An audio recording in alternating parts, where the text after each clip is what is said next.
चलिए चलो आज हम लोग उसी के आगे देखते हैं। तो सबसे पहले जो बच्चे इसके पहले वाला पार्ट को नहीं देखे हैं वो लोग क्या करेंगे, इसके डिस्क्रिप्शन में जाएंगे तो वहाँ पे क्या मिल जाएगा आपको, इसका लिंक, इसके पहले वाले वीडियो का लिंक मिल जाएगा। तो आप उस वीडियो को ज़रूर पहले देखें जिसमें हम सारे के सारे विकल्प को करवाए हैं। चलिए आइए देखते हैं। जैसे को खंड बा हम लोग करते हैं, खंड आ तो कर चुके हैं। अब यहाँ पे सभी खंड कीजिए। करा कि 5 क्वेश्चन है, सारे के सारे खंड करना है आपको। और ये देखिए 2-2 नंबर के क्वेश्चन हैं, बहुत ही आसान है। तो चलिए देखते हैं, हम लोग स्टार्ट करते हैं।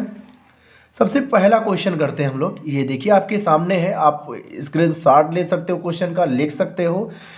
तो मैं इसको इस तरीके से कर दिया हूँ जैसे यहाँ पे आपका है। देखो यहाँ पे इसका जो माध्य दिया है, देखो हम लोग क्या करते हैं, जो समांतर माध्य होता है,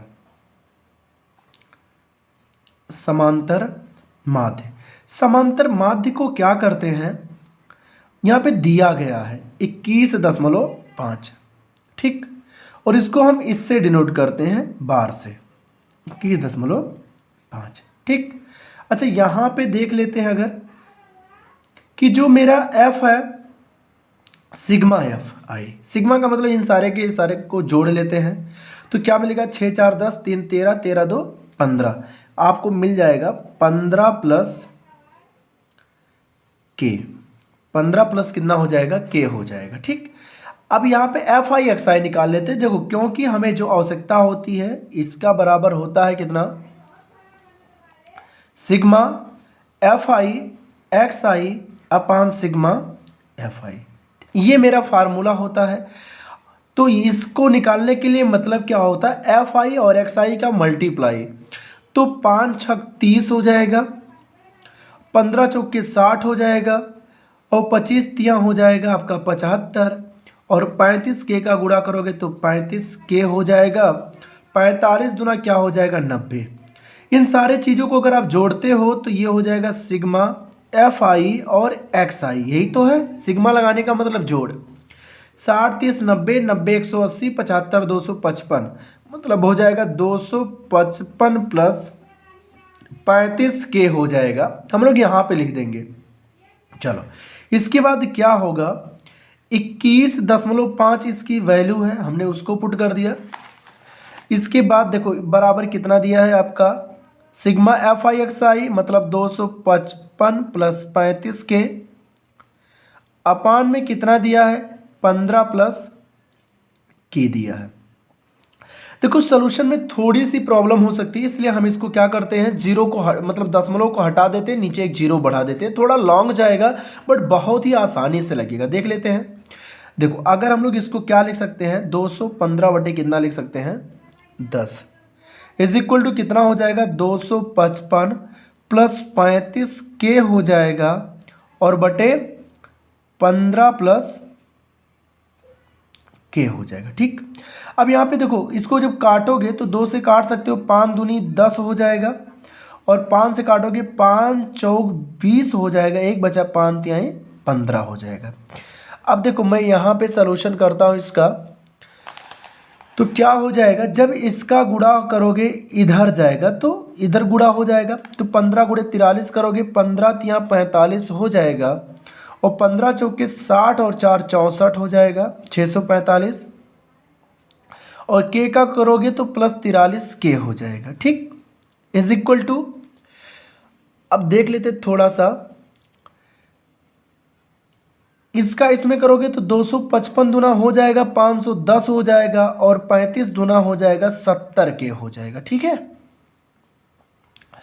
तो अब देखो इसको इधर ले आओ तो हो जाएगा 645 माइनस हो जाएगा आपका 510 हो जाएगा, और बराबर हो जाएगा 70 के माइनस 43 के, 43 के, 5 जी बचेगा यहाँ पे, और 4 में से 1 3 बचेगा, मतलब 135 बराबर हो जाएगा 27 के, और 27 पंचे होता है कितना, सॉरी यहाँ पे दिख नहीं रहा होगा आपको, देखो दिख रहा होगा, ठीक है।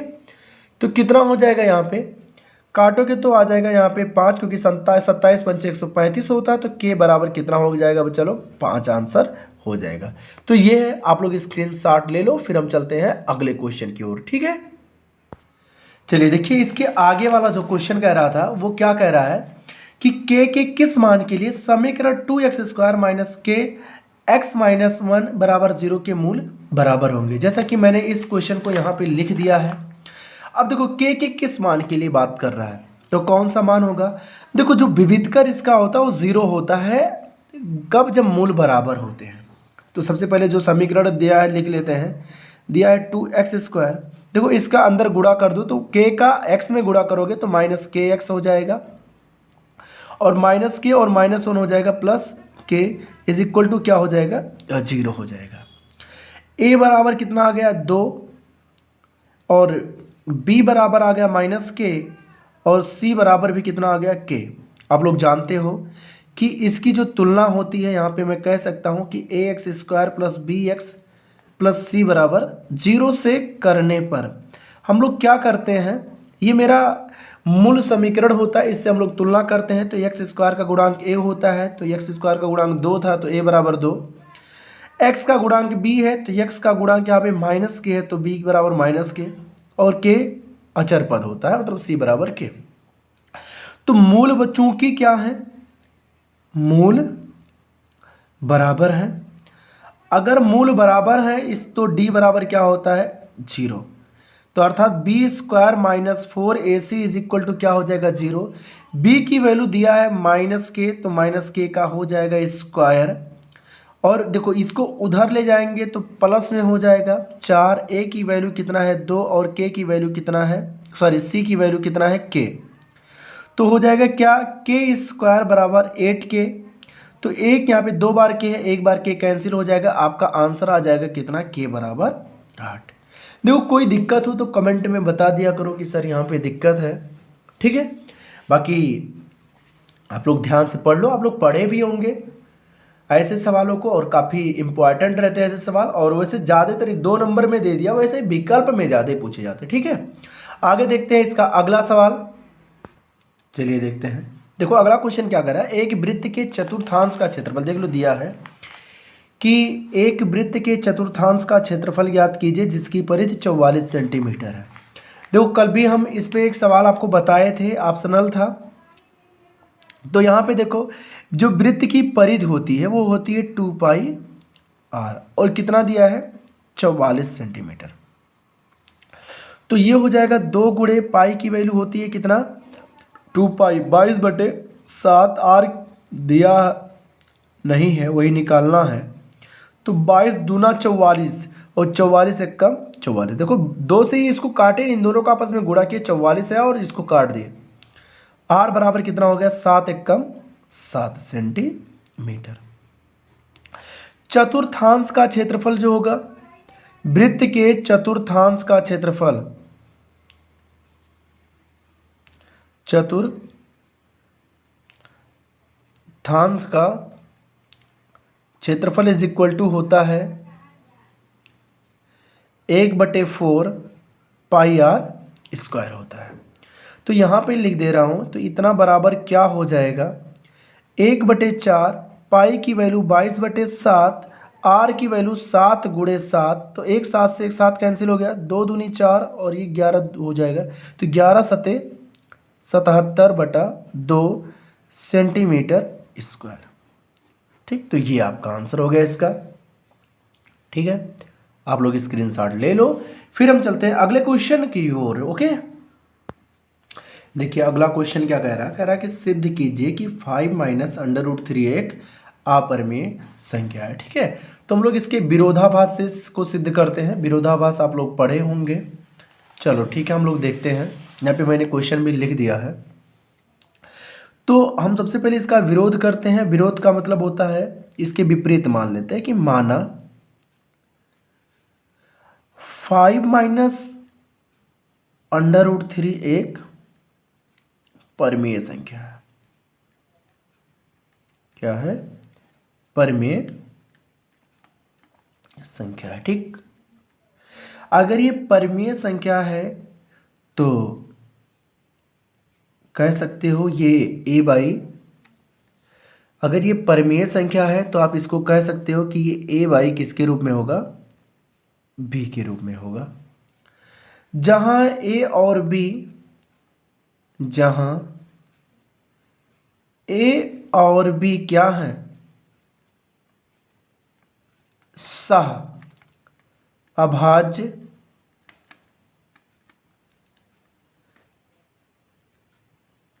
पूर्णांक है।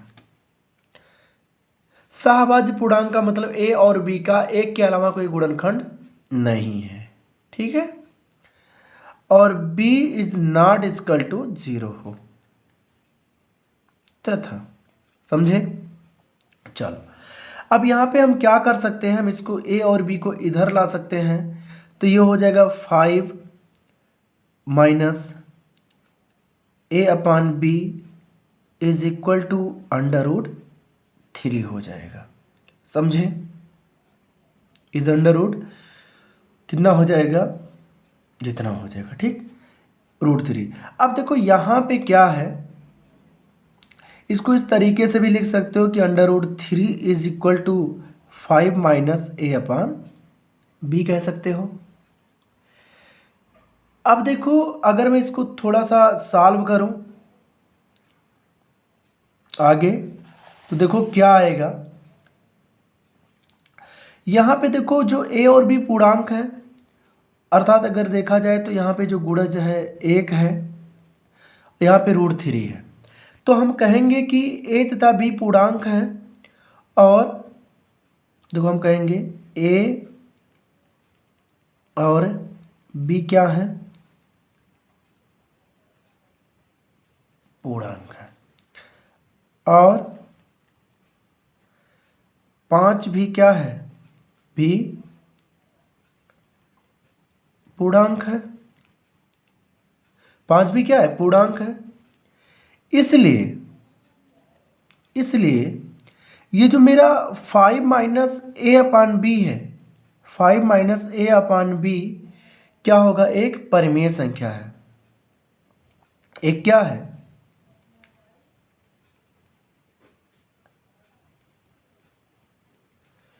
देखो सीधा सीधा कह रहा है ना कि अगर ये चीज पूर्णांक है और ये भी पूर्णांक है, तो ये दोनों अगर पूर्णांक है तो ये क्या है, एक परिमेय संख्या है। परंतु क्या है, जबकि अगर बात करें ये जो √3 है वो क्या है, अपरिमेय संख्या है। यहां पे लिख सकता हूं कि जबकि √3 क्या है, या हम यहां इसको जबकि √3 अपरिमेय संख्या है, क्या है ये, अपरिमेय संख्या है। अगर ये अपरिमेय संख्या है तो इसका एक विरोधाभास परिणाम प्राप्त हुआ। विरोधाभास का मतलब इधर अपरिमेय आ रहा है और इधर क्या आ रहा है, परिमेय आ रहा है, ठीक है। इससे हमें एक विरोधाभास, ठीक है, परिणाम प्राप्त होता है। ऐसे साफ साफ लिखना जैसे मैं लिख रहा हूं, होता है, क्या होता है, क्या परिणाम की √3 अपरिमेय संख्या है, या आप कह सकते हो कि एक क्या है, परिमेय संख्या है।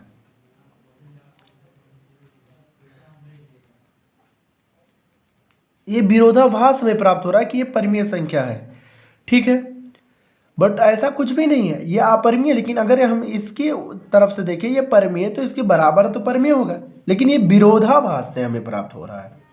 और यह विरोधाभास क्यों हुआ, कि हमारी गलत संकल्पना के कारण हुआ। तो कह सकते हो यह विरोधाभास हमारे गलत संकल्पना के कारण, यह देखो थोड़ा सा मेहनत करना पड़ेगा, अच्छे से लिखोगे तब पूरा नंबर आप टॉप कर सकते हो। यह विरोधाभास हमारे गलत संकल्पना से प्राप्त हुआ है अतः 5 माइनस √3 एक अपरिमेय संख्या है।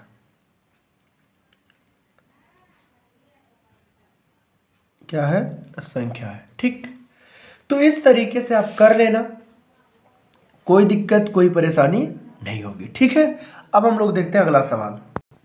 चलिए देखो अगला क्वेश्चन क्या कह रहा है, ऐसी दो संख्या ज्ञात कीजिए जिनका योग 27 और गुणनफल 182 हो। तो आइए देख लेते हैं, यहाँ पे मैंने क्वेश्चन लिखा भी है। तो देखो हम मान लेते हैं कि माना पहली संख्या बराबर x मान लेते हैं, तब दूसरी संख्या कितनी हो जाएगी? बराबर 27 माइनस x होगा, क्योंकि देखो दो संख्याओं का योग क्या है? 27 है, तो अगर उनमें से एक संख्या x हो तो दूसरी संख्या क्या होगी? 27 से अगर x घटा दोगे तो दूसरी संख्या आ जाएगी। आई मीन जैसे अगर हम बात करते हैं, अगर हमें दो संख्याओं का योग 20 हो और मैं कहूँ एक संख्या 12 है, तो दूसरी संख्या आप क्या करोगे? 20 से 12 घटा दोगे तो 8 आ जाएगा ना।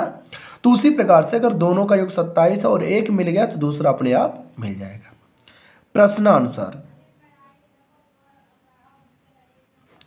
क्या कह रहा है कि इन दोनों का गुणनफल कितना है? 182। तो क्या हो जाएगा? ये 27x माइनस एक्स स्क्वायर बराबर 182। सबको ट्रांसफर उस साइड ले चलते हैं तो मिल जाएगा प्लस एक्स स्क्वायर, 27x जाएगा माइनस 27x और प्लस 182 बराबर 0। तो देखो 14 और 13 हो जाएगा 27 और 14 13 182 होता है। एक्स स्क्वायर गुणनखंड सबको आता होगा, माइनस 14x और यहाँ पे भी माइनस ही होगा, माइनस ही होगा ये। ठीक है, माइनस 13x और प्लस 182 बराबर 0। यहाँ पे x कामन ले लोगे तो x माइनस 14 बचेगा और यहाँ पे माइनस 13 कामन ले लोगे तो x माइनस 14 बराबर 0। तो एक कोष्टक में x माइनस 13 आया और दूसरे में x माइनस 14 बराबर 0। तो x बराबर 13 आ गया और x बराबर 14 आ गया। ठीक है, तो देखो दोनों पॉजिटिव आए, किसी को हम छोड़ नहीं सकते हैं, तो हम यहाँ पे कहेंगे कि यदि पहली संख्या 13 है तो दूसरी संख्या बराबर 27 से 13 करोगे तो 14 होगी, तथा यदि दूसरी संख्या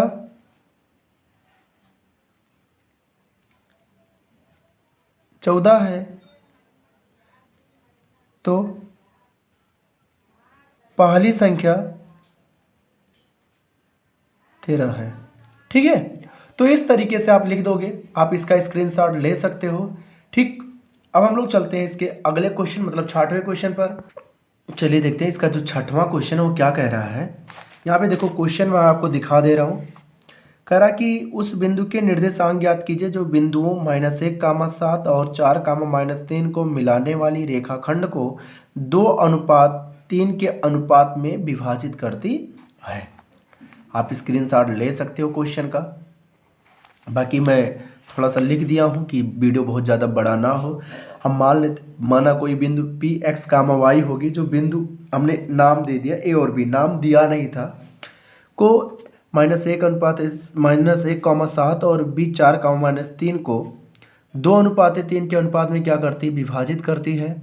तो m1:m2 बराबर दिया है 2:3, x1 बराबर -1, x2 बराबर 4, y1 बराबर 7 और y2 बराबर -3 आते हैं। ये फार्मूला होता है विभाजन का, हम लोग लगा देते हैं। तो P x, y is equal to हो जाएगा आपका m1 कितना है? 2 है, x2 कितना है? 4 है, प्लस में m2 कितना है? 3 है और x1 कितना है? -1 है और बटे 2 + 3 हो जाएगा, कॉमा 2 गुणे m1 2 है, y2 कितना है -3 है, और प्लस में 3 गुणे 7 हो जाएगा भाई, m2 और y2, m1 और यहाँ पे देखो y1, ठीक है, m2 और y1, तो 2 + ये 3 हो जाएगा। तो देखो यहाँ पे क्या हो जाएगा आपका, 4 दूनी 8 और 3 एकम 3 -3 हो जाएगा बटे 5, और 2 तिहाई 6 -6 + 7 त्रिक 21 बटे 5। तो ये हो जाएगा 8 में से 3 गए 5 बटे 5, और ये 21 मतलब 15 बटे 5, काट दोगे तो यहाँ पे 3 आया, यहाँ पे 1, मतलब सब मिला के क्या बचा 1,3। तो ये जो मेरा बिंदु आया Px, y = ये कितना आ गया 1,3, अर्थात Px, y जो है 1,3 बिंदुओं -1,7 और 4,-3 को 2:3 के अनुपात में विभाजित करती है। ठीक है, तो ये क्वेश्चन आपका खत्म होता है। अब देखो क्या है, अगले पे चलते हैं। निम्नलिखित में से किन्हीं 5 खंडों को कीजिए। दिया है आपका, इसमें भी काफ़ी सवाल दिए गए हैं, लेकिन हम सिर्फ 5 खंड को ही करना है इसमें, लेकिन हम तो आपको सारे के सारे करवाएंगे। ठीक, आइए देख लेते हैं क्वेश्चन। कह रहा है कि किसी मीनार के आधार से ए और बी दूरी पर एक ही सरल रेखा में से 2 बिंदु P और Q से देखने पर मीनार के ऊपरी सिरे के उन्नयन कोण कोटिपूरक हों। सुसिद्ध कीजिए कि मीनार की ऊंचाई √AB है। चलो, अगर हमने यहाँ पे चित्र बना दिया, मान लेते हैं कि जो मीनार की ऊंचाई है h है, ठीक है, और मुझे सिद्ध करना है कि h बराबर मतलब मीनार की ऊंचाई √AB हो। कह रहा कि R से मतलब ये आधार, आधार से A दूरी पर P है और B दूरी पर Q आ गया। कह रहा कि दोनों के जो कोण है, उन्नयन कोण है, वो कोटिपूरक कोण है। कोटिपूरक कोण का मतलब इन दोनों का योग कितना होना चाहिए 100, मतलब सब मिला के 90 होना चाहिए। तो अगर मैं इसको थीटा मान लूँ तो ये आपका हो जाएगा 90 माइनस थीटा हो जाएगा। ठीक, तो देखो हम यहाँ पे लगा लेते हैं, हम कह सकते हैं कि त्रिभुज ये वाला ले लेते हैं PQR में। तो tan थीटा बराबर होता है लंब बटे आधार, लंब h है, आधार आपका A है, इक्वेशन नंबर फर्स्ट। फिर कहेंगे त्रिभुज, सॉरी PQR नहीं था, PRS है, सॉरी यहाँ पे गलती हो गई, PR और S है, ठीक है, PR और S है। ठीक, फिर कहेंगे त्रिभुज QRS में, तो यहाँ पे tan 90 माइनस थीटा होगा, क्योंकि यहाँ पे कोण कितना है 90 minus theta, is equal to लंब h है और आधार पूरा का पूरा B है। ठीक, तो ये tan 90 माइनस थीटा होता है cot theta is equal to h/B। इस cot थीटा को tan में बदल लोगे तो 1/tan theta is equal to हो जाएगा h/B। पलट दो, दोनों साइड पलट दोगे तो tan theta is equal to B/h हो जाएगा, इक्वेशन नंबर सेकंड हो जाएगा। देखो tan थीटा LHS बराबर है तो RHS भी बराबर होगा। हम कह सकते हैं कि समीकरण 1 व 2 से तो हो जाएगा आपका h/A बराबर B/h। तो h का h में गुणा होगा h² हो जाएगा, और इधर हो जाएगा AB, तो h बराबर स्क्वायर उधर जाएगा √AB। ये हाइट है तो मात्रक में लगा देता हूँ, तो इस तरीके से इसका ये आंसर हो जाएगा। जो मीनार की ऊंचाई होगी वो √AB आ जाएगी। ठीक है, आगे चलते हैं हम लोग। देखो जो अगला सवाल है वो कह रहा है कि cot A + cos A और cot A minus cos A और cot A + cos A इज इक्वल टू cosec A -1 और cosec A + 1 हमें प्रूफ करके दिखाना है। बिल्कुल दिखाएंगे, कोई दिक्कत नहीं है। देखो यहाँ पे ये cos है, हमको cot को भी कुछ ऐसा करना है कि cos जैसा दिखने लगे। LHS ले लेते हैं इसका लेफ्ट हैंड साइड, cot को लिख सकते हैं cos A/ sin A minus cos A बटे लगा दिए, फिर नीचे भी वही चीज़ करेंगे cos A/ sin A और प्लस में cos A। देखो ऊपर भी cos है, यहाँ भी कॉमन ले लेते हैं तो हो जाएगा cos A कॉमन, तो ऊपर बचेगा 1/sin साइन ए माइनस 1 अपान, यहाँ भी कॉस ए कॉमन है तो 1 अपान साइन ए और प्लस में 1 बचेगा।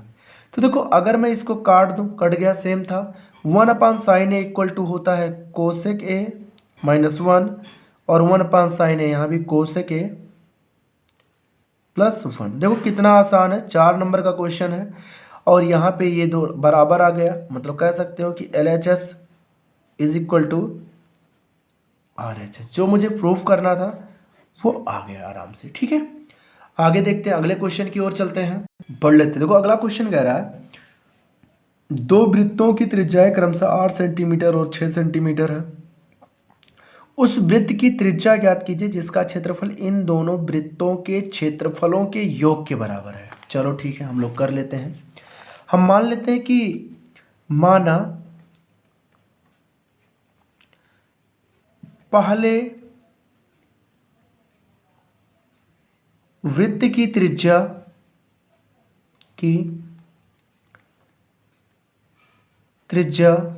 R1 तथा दूसरे वृत्त की त्रिज्या R2 है। तब R1 बराबर कितना है 8 सेंटीमीटर और R2 बराबर दिया है आपको 6 सेंटीमीटर दिया है, हमने दिखाया, आप स्क्रीनशॉट ले सकते हो बैक जा करके। तथा नए वृत्त की त्रिज्या मान लेते हैं, नए वृत्त की त्रिज्या कैपिटल R मान लेते हैं। तो कह रहा है कि जो नया वृत्त का क्षेत्रफल होगा वो इन दोनों के क्षेत्रफलों के योग के बराबर होगा। तो ये देख लो इस तरीके से होगा, पाई R स्क्वायर, और यहाँ से अगर पाई हम लोग कॉमन ले लें तो R1 का स्क्वायर प्लस R2 का स्क्वायर हो जाएगा।